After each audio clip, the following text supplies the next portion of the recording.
Assalamualaikum. Kali ini akan kita bahas tentang listrik dinamis. Yang pertama adalah tentang kuat arus listrik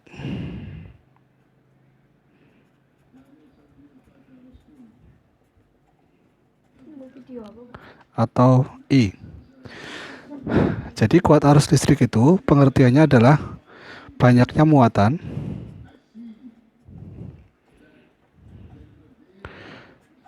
yang melewati penghantar tiap satuan waktu.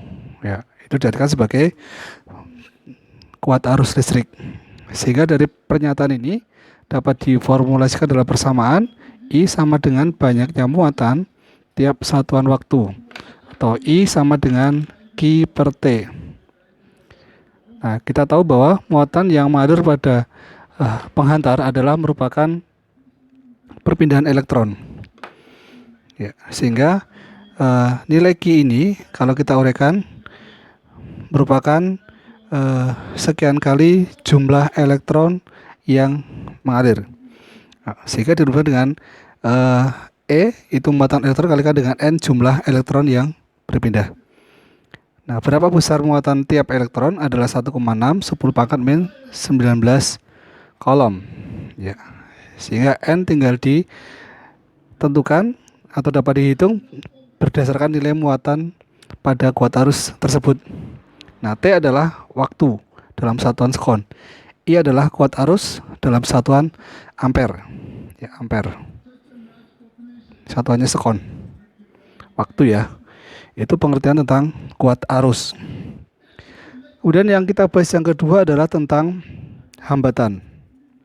Hambatan listrik. Atau simbolkan dengan R. Nah, hambatan ini mempengaruhi nilai kuat arus atau tegangan yang melewati dalam satu rangkaian.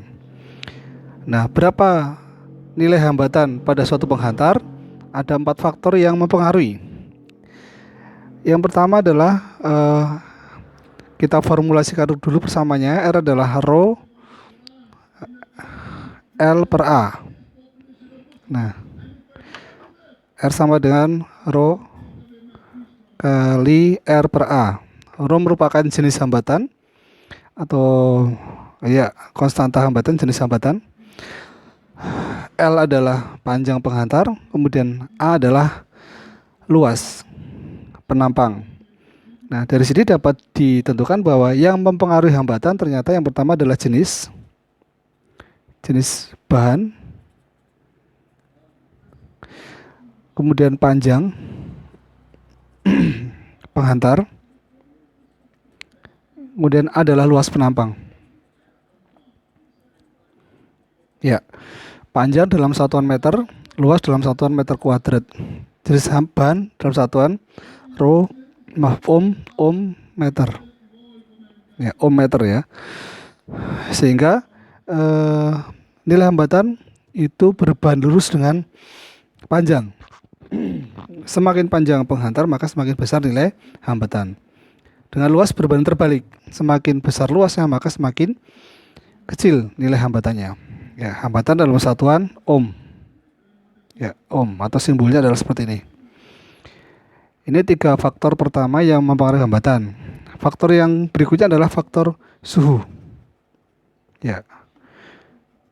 R sama dengan R0 1 plus alfa delta T. Ini formulasi atau persamaan pengaruh hambatan karena suhu. Nah, delta T adalah perubahan suhu. Artinya apa? Jika suhunya bertambah, maka nilai R akan meningkat. Jika perubahan suhunya atau tidak mengalami perubahan suhu, maka nilai hambatan tetap. Jadi ini berdasarkan perubahan suhu. Artinya suhu mengalami atau mempengaruhi nilai hambatan. Perubahan suhu. Ya.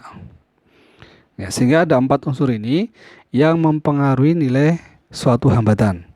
Bisa panjang penghantar, luas penampang, jenis bahan, maupun suhu. Ya. Berikutnya kita akan bahas tentang hukum Ohm. Ya. Nah, hukum Ohm ini diformulasikan dalam persamaan V sama dengan I kali R. V adalah potensial listrik atau tegangan, I adalah kuat arus, R adalah hambatan. Di sini seolah-olah tampak bahwa V dengan R sebanding. Padahal kalau nanti V-nya meningkat, maka yang berubah adalah I. Kalau I-nya berubah, maka yang berubah adalah V. Jadi R tidak akan berubah akibat perubahan V.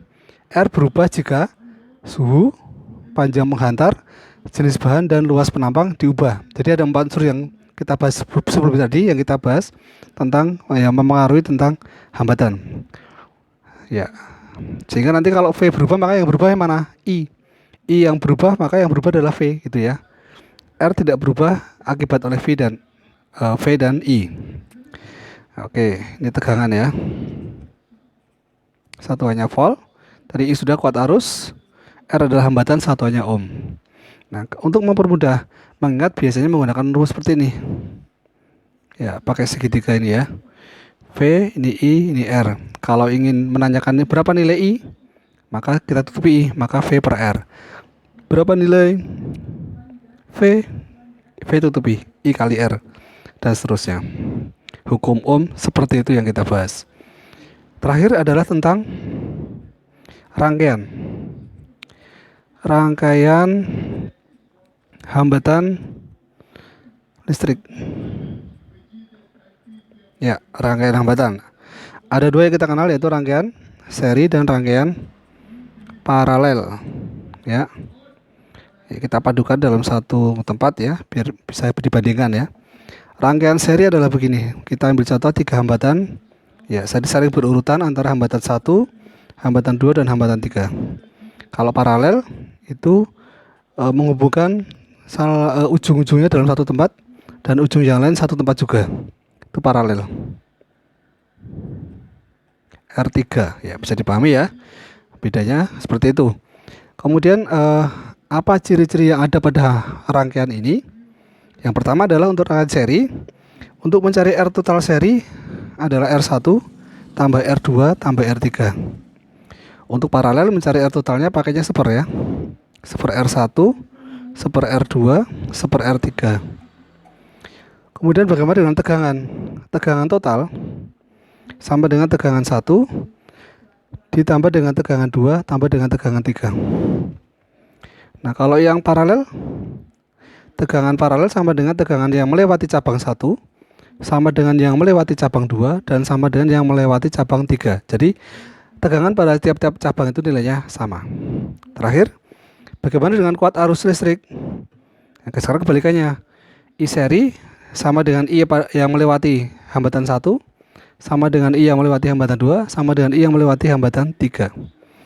Nah, kalau di paralel I-nya sama dengan I1 ditambah dengan I2 tambah dengan I3. I1 adalah arus yang melewati cabang 1, I2 cabang 2, dan I3 cabang 3. Nah, ini beberapa ciri dari rangkaian seri dan paralel.